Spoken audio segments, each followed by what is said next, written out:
네, 안녕하세요. 격주로 진행하고 있는 KR 크레딧 토크입니다. 지금 바로 시작하겠습니다. 먼저 지난 2주 동안 있었던 등급 변동 내용부터 보시죠. 네, 정기평가가 마무리된 6월 마지막 주에 등급 액션이 많이 이루어졌습니다. 먼저 신세계 인터내셔널의 단기 등급 상향이 있었고요. 여천 NCC의 경우 장기 등급 전망이 부정적으로 변경되면서 단기 등급이 하향되었습니다. 이 외에도 일동제약의 단기 등급과 네페스 장기 등급의 등급 하향이 있었습니다. 등급 전망이 변경된 기업으로는 SK 실트론의 등급 전망이 안정적에서 긍정적으로, 넷마블은 안정적에서 부정적으로, 화성 코퍼레이션 및 화승 RNA의 등급 전망이 안정적에서 부정적으로 변경되었습니다. 네, 꽤 많은 업체에서 등급 변동이 있었네요. 그럼 이 중에서 특히 시장 관심사가 높은 몇 개 업체만 좀 짚어보고자 하는데요. 먼저 저희가 요주의하고 있는 석유화학 업종에서 등급 하향 조정이 이루어졌습니다. 여천 NCC인데요. 어떠한 배경에서 등급 하향이 있었죠? 네, 여천 NCC는 장기 등급의 경우 유지가 되었고 등급 전망이 부정적으로 변경이 되었고요. 단기 등급이 이번에 A1에서 A2 플러스로 하향 조정이 되었는데요. 이번 등급 조정에는 1분기에 600억 원을 상회하는 영업 적자가 발생을 했고요. 그 다음에 비우호적인 사업 환경과 기초 유분 및 방향 쪽에 집중된 사업 포트폴리오의 영향으로 단기간 내 영업 현금 창출력 개선이 어려울 것으로 전망된다고 하고요. 그래서 약화된 재무 안정성이 지속될 가능성이 높아진 점이 반영되었습니다. 그렇군요. 저희가 말씀드린 대로 석유화학 업종에 대해서는 특히 최근에 이제 요주의하고 있는데, 그렇다면 그 다른 석유 업체들은 어떻습니까? 그 여천 NCC만 유독 등급이 하향된 이유가 있었을까요? 네, 업종 전반이 하향 사이클에 돌입한 점은 사실인데요. 그 중에서도 여천 NCC는 2018년부터 2021년까지 신증설과 배당으로 차입금이 늘어난 상황에서 하향 사이클에 따른 실적 저하로 인하여 하향 변동 요인을 충족하는 수준의 재무지표가 이어질 것으로 예상된다는 점이 차이입니다. 저희가 등급을 부여하고 있는 다른 석유화학 4개사가 있는데 이 4개사 역시 1분기에 저조한 실적을 기록하였는데요. 그렇지만 우수한 재무 완충력에 힘입어서 기존 등급이 유지가 되었습니다. 다만 하반기에는 수요 회복이 지연되면서 스프레드 회복이 어려울 것으로 보임에 따라서 저조한 현금 흐름이 이어질 전망입니다. 지금 4개사에 대해서 좀 말씀을 드리면 LG화학의 경우에는 상대적으로 우수한 재무 안정성을 유지할 것으로 전망이 되지만요. 이외의 업체들인 롯데케미칼, 하나토탈에너지스, SK지오센트릭의 경우에는 운영 및 투자 자금 부담으로 인해서 재무 안정성이 약화될 것으로 추정하고 있습니다. 그래서 앞으로 석유화학 업종에 대해서는 저희가 분기별 실적을 면밀히 파악하며 모니터링을 이어갈 예정입니다. 네, 그렇군요. 저도 이 업체들에 대해서는 좀 관심이 있어서 등급 변동 요인을 한번 살펴봤는데요. 그 아직까지는 아주 완벽하게 그 하향 변동 요인을 충족은 안 하고 있지만 그래도 공통적으로 지금 수익성 하락 현상이 좀 나타나고 있어 갖고요. 앞으로 이들 업체들에 대해서는 실적 주의를 지속적으로 지켜볼 필요가 있을 것 같습니다. 네. 그럼 다음 보실까요? 다음에 그 2020년에 회사채 시장에 신규 등장한 게임 업체입니다. 넷마블인데요. 등급 전망이 이번에 안정적에서 부정적으로 변경되었네요. 이 업체는 지금 타평가사와 등급 스플릿이 발생된 상황인 것 같습니다. 네, 그렇습니다. 재작년에 채권 시장에 새로이 등장한 이후에 소셜 카지노 게임 업체인 스피넥스를 2.5조 원에 인수한다는 결정을 하면서 이제 넷마블에 대해서 시장 관심도가 꾸준히 높은 수준을 이어오고 있는데요. 작년 8월에 스피넥스 인수 결정 당시에 저희가 스페셜 코멘트를 발간을 했었는데 그 당시에는 저희가 이제 인수 부담에 따른 재무 안정성 지표 저하 예상이 되는데도 불구하고 사업 측면의 긍정적인 효과 그리고 재무 구조 회복 가시성이 높다는 점을 감안을 해서 신용등급가 전망을 유지를 하였습니다.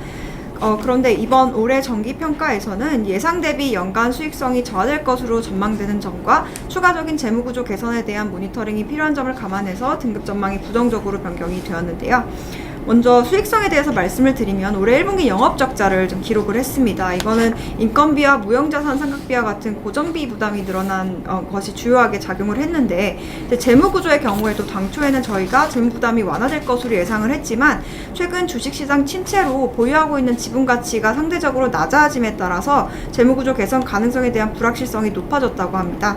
그래서 앞으로는 고정비를 상회하는 수준의 매출 달성하는지, 그리고 자산 활용 여부에 대해서 모니터링할 계획이시라고 합니다. 네, 잘 알겠습니다. 넷마블 지금 하향 변동 요인 순차입금 에비타가 지금 1.5배 이상일 경우에 이제 하향 변동 요인을 지금 설정이 되어 있는데요. 지금 그래프를 보시다시피 직전 추정 대비 이번에 추정 변경된 수치가 확실히 좀 안 좋은 걸로 좀 나타나고 있네요. 네, 잘 알겠습니다. 그럼 다음으로 그 리서치 주제로 한번 넘어가 볼까요? 지난 2주간은 금융 부분에서 금리 상승 영향 및 그리고 FRM 발행 관련 리포트, 그리고 상반기 정기평가 결과를 정리한 리포트들이 있었네요. 그럼 제일 먼저 금리 상승에 따른 주요 금융업종 자산 건전성 영향 분석 이슈 리포트에 대해서 좀 설명해 주시죠. 네, 금리 인상에 따른 금융업종 영향은 시장 참여자분들의 관심이 높은 주제이죠. 그래서 기준금리 인상을 두 가지 시나리오로 나누어서 총 3개 업종, 은행, 캐피탈, 저축은행 업종의 재무건전성 방어가 가능할지를 분석한 자료가 나왔습니다.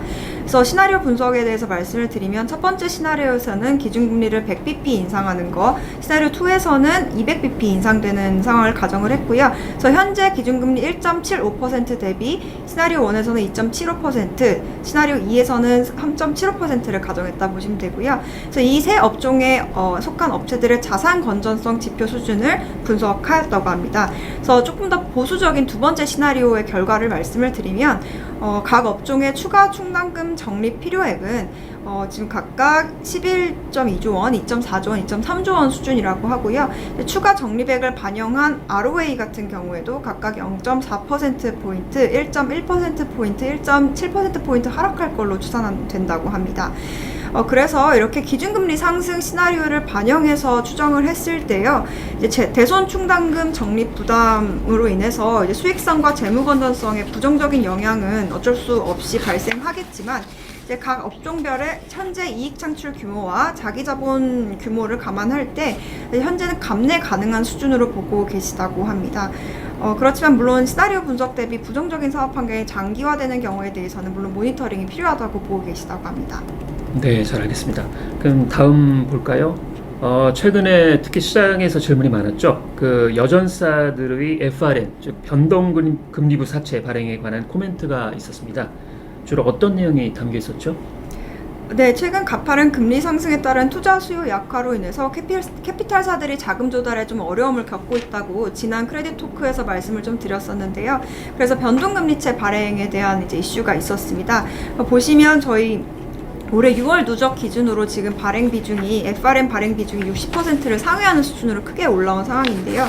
그런데 문제는 일부 대형사를 제외한 대부분 캐피탈사들이 이자율 수합 계약을 체결하지 않고 변동금리부의 자산부채 매칭만으로 금리 리스크를 관리하고 있다고 합니다. 그래서 이 때문에 금리가 상승하는 경우에 운용금리 대비 조달금리가 빠르게 상승할 수 있는 위험이 있습니다. 그래서 변동금리부 자산의 증가는 이제 금리 상승기에 차주의 이자 상환 부담을 늘려서 캐피탈사들의 자산 건전성의 하방 압력을 늘리는 영향을 줄 수 있고요. 그 다음에 이제 조달 비용이 증가하게 되면 수익성이 하락할 위험이 커지는데, 이 경우에 캐피탈사들이 수익성 하락을 방어하기 위해서 위험도가 높고 또 수익도 그만큼 높게 보장을 해주는 고위험 고수익 자산 비중을 늘리게 될 가능성도 높다는 점도 이제 자산 건전성의 부담 요인으로 작용을 하고 있습니다. 그래서 캐피탈사들 중에서는 저희가 금융지주 계열 캐피탈사들보다는 비금융지주 계열과 A급 이하를 중심으로 지금 FRM 발행 수준이 재무 건전성에 미치는 영향에 대해서 모니터링할 예정입니다. 네, 설명 감사합니다. 그러면 다음 한번 볼까요? 지금 정기평가 결과 정리한 리포트들 좀 살펴보고자 하는데요. 기업 부분에서는 주로 스태그플레이션, 그리고 금리 인상 포함한 긴축 전환, 그리고 러우 전쟁 등을 하반기 업황의 주요 변수로 보고 있는 것 같고, 그리고 금융 부분은 경기 둔화, 그리고 금리 상승, 규제 변화를 짚고 있네요. 그리고 이 그래프를 보니까 업종별 사업 환경 및 신용등급 매핑 그레드에 대해서 업데이트가 이루어졌네요. 여기서 붉은색은 일단 긍정적인 방향으로의 변화, 그리고 푸른색은 부정적인 방향으로의 변화가 맞는지요? 네, 그렇습니다. 먼저 기업 부문 좌측 그래프를 보시면요. 긍정적인 방향으로 조정이 이루어진 업종이 총 4개, 자동차, 정유, 항공, 그리고 민자발전 중 LNG 발전입니다.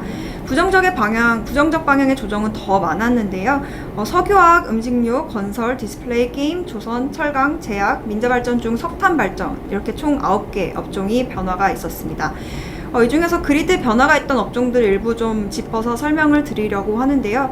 먼저 석유화학의 경우에 지금 공급 부담 속에 수요 회복이 지연되면서 스프레드 반등이 어려울 것으로 전망이 되고, 또 업체들의 차익 조달 증가로 재무 안정성도 이제 저하될 걸로 예상이 되면서 3월에 저희가 이미 연초 대비 한 단계 부정적으로 조정했던 사업 환경을 이번에 한 칸 더 왼쪽으로 이동하였습니다. 건설업의 경우 사업 환경과 등급 전망이 모두 부정적인 방향으로 변한 업종인데요. 이제 금리 인상으로 이제 매크로 변수 불확실성이 높아진 상황에서 공사 원가 부담도 높아지면서 영업 실적 저하가 예상되고 있습니다. 다만 절대적인 수준의 수익성 지표는 양호한 수준이 유지될 전망이라고 하고요. 순이익에 기반한 자본 확충으로 재무 안정성은 유지될 걸로 전망된다고 합니다. 그리고 철강업도 이제 건설업과 마찬가지로 사업 환경 등급 전망 모두 부정적 방향으로 변화하였는데요. 이제 글로벌 경기 위축 우려와 원재료비 부담 증가 등이 반영이 되었다고 하고요. 이 외에도 민자발전 음식료 같은 경우에도 이제 하반기 실적 저하가 전망됨에 따라서 사업 환경 전망이 한 칸 왼쪽으로 이동을 했습니다. 그렇지만 등급 전망은 기존과 동일하게 유지가 되었고요. 다음으로 이제 긍정적인 방향으로 변화한 업종들 좀 짚어드리면요. 지금 정유업 같은 경우에는 러우 사태 영향을 크게 받고 있는 업종인데, 이제 반등한 유가와 정제 마진의 하락폭이 하반기에도 제한될 걸로 전망된다고 하고요. 항공업 같은 경우에는 이제 본격적인 리오프닝 과정에서 여객 수요가 정상화되면서 하반기 양호한 실적 시현이 전망됨에 따라서 사업 환경과 등급 전망 모두 오른쪽으로 움직였습니다. 나머지 업종들에 대해서는 이제 구체적인 내용은 저희 기업 부문 이슈 리포트 봐주시면 감사하겠습니다. 네, 설명 고맙습니다. 참고로 저희가 6월 30일자로 발간한 기업 부문 이슈 리포트에서는 주요 업종에 대한 업종별 코멘트와 함께 스태그플레이션 노출도를 짚고 있고, 병행해서 업종별 Q&A도 실려 있으니 일독을 권해드리는 바입니다. 그럼 다음으로 금융 부분 한번 보실까요? 총 7개 업종 중에서 3개 업종에 대해 부정적인 변화가 있었네요. 네, 그렇습니다. 이제 우측 그래프를 보시면요. 이제 등급 전망은 전 업종에 대해서 유지되었고, 사업 환경 전망의 경우 지금 3개 업종, 증권, 은행, 부동산, 신탁업에 대해서 소폭 조정이 된 상황입니다. 지금 하반기 전망을 종합해서 그리드를 전체적으로 보시면요. 금융업종의 경우 지금 7개 업종 중에 4개의 업종의 사업 환경이 비우호적으로 전망이 되고 있고요. 실적 방향은 5개 업종이 2021년 대비 저하될 전망이라고 하고, 다만 등급 전망을 보시면 지금 다 가운데에 위치하고 있어서 모두 연초와 동일하게 중립적으로 전망이 되고 있습니다. 이렇게 보는 이유는요. 경기 둔화와 금리 상승으로 금융부문 전반의 사업 환경이 약화되고 있지만, 금융회사들이 최근 수년간 실적 개선과 자본 확충을 통해 일정 수준의 대응력을 확보하고 있다고 보고 있기 때문입니다. 그래서 금융부문 업종별 자세한 내용은요. 저희가 지난 금요일에 발간한 금융부문 업종별 정기평가 결과 리포트 봐주시면 감사하겠습니다. 네, 설명 고맙습니다. 그럼 마지막으로 최근 시장으로부터 접수된 주요 Q&A에 대해서 한번 말씀해 주시죠. 네, 등급 액션과 관련해서는 넷마블과 롯데케미칼에 대한 질의가 있었습니다. 넷마블의 경우 앞에서 코멘트를 드렸고요. 롯데케미칼 같은 경우에는 이제 석유화학 업체들 중에서 사업 포트폴리오가 좀 특이한 편이라서 이에 따른 실적 저하가 예상이 추가적으로 또 되는 가운데, 저희가 이번 정기평가에서 다른 석유화학 업체인 여천 NCC의 등급 하향이 이루어지면서 등급 하방 압력에 대한 질의가 있었고요. 더 나아가서 롯데그룹의 통합신용도에 대한 관심도 계속 높은 수준이 이어지고 있습니다. 업종에 대한 질문에 대해서는 저희도 예의주시하고 있는 석유화학 업종, 그리고 이제 최근에는 자동차 부품 업종에 대한 우려도 좀 높아지고 있는 상황인데요. 자동차 부품사들이 상대적으로 가격 전가력이 낮기 때문에 수익성 하방 위험이 높다는 우려가 제기되고 있습니다. 그래서 관련해서는 저희 앞에 설명드린 기업 부문 이슈 리포트에 다 언급이 되어 있는 내용이다 보니 이슈 리포트 봐주시면 감사하겠습니다. 네, 그리고 여전히 매크로 이슈에 대해서는 높은 관심이 이어지고 있죠? 네, 먼저 요새 스태그플레이션이라는 키워드 정말 많이 듣고 계시죠? 이제 경기 성장 둔화와 인플레이션 지속에 따른 업종별 영향 어떻게 되는지 궁금하다는 질문이 있었고요. 그다음에 이 외에도 최근에 지방 중심의 미분양 사례가 증가하면서 주요 금융기관들의 부동산 PF 우발 채무 리스크에 대한 우려도 제기되고 있습니다. 그래서 부동산 PF 우발 채무 관련해서는 금융감독국에서도 주요하게 모니터링하고 있는 만큼 저희도 자료가 정리되는 대로 의견을 낼 예정이니까요. 많은 관심 부탁드리겠습니다. 네, 설명 감사합니다. 오늘 준비한 내용은 여기까지이고요. 궁금하신 사항은 댓글로 남겨주시거나 저희 IS7로 연락을 주시면 감사하겠습니다. 그럼 저희는 조만간에 다시 찾아뵙겠습니다. 감사합니다.